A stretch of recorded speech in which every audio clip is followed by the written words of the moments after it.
বরগুনার পাথরঘাটায় অবৈধভাবে বিষখালী নদীর অংশ ইজারা নিয়ে জেলেদের থেকে অর্থ আদায়ের অভিযোগ উঠেছে স্থানীয় প্রভাবশালীদের বিরুদ্ধে।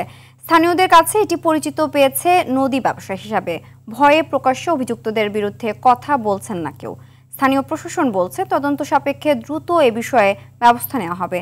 বরগুনা থেকে তাহিদুল ইসলাম শুভর পাঠানো তথ্যচিত্রে বিস্তারিত জানাচ্ছেন আব্দুল হামিদ। বরগুনার পাথরঘাটা উপজেলার প্রায় ৮৫% মানুষের জীবিকা চলে মাছ শিকার করে। নদীতে কাঙ্ক্ষিত মাছ না পেয়ে বছরের বেশিরভাগ সময় অভাব অনটনে দিন কাটাতে হয় তাদের। তার উপর মাছ শিকারে বিগত ফ্যাসিস্ট সরকারের আমলে চালু হওয়া ইজারা প্রথার জন্য বইতে হচ্ছে বাড়তি ব্যয়ের বোঝা।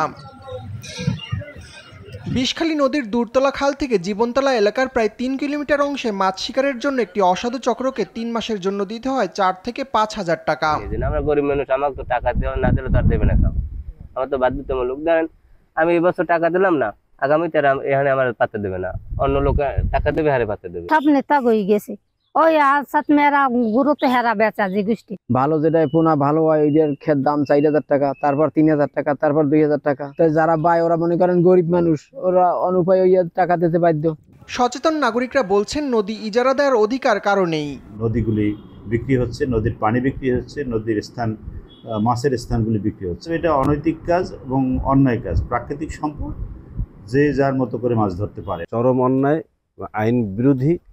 যদি যে চক্র এটি করে থাকে অবশ্যই তাদের আইনের আওতায় আনা উচিত।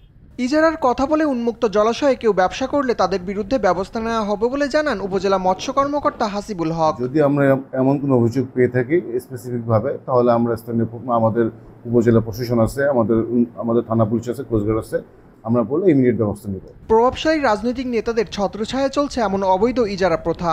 বর্তমান সরকারের আমলে এর থেকে মুক্তি চান ভুক্তভোগী জেলেরা। আব্দুল হামিদ, RTV।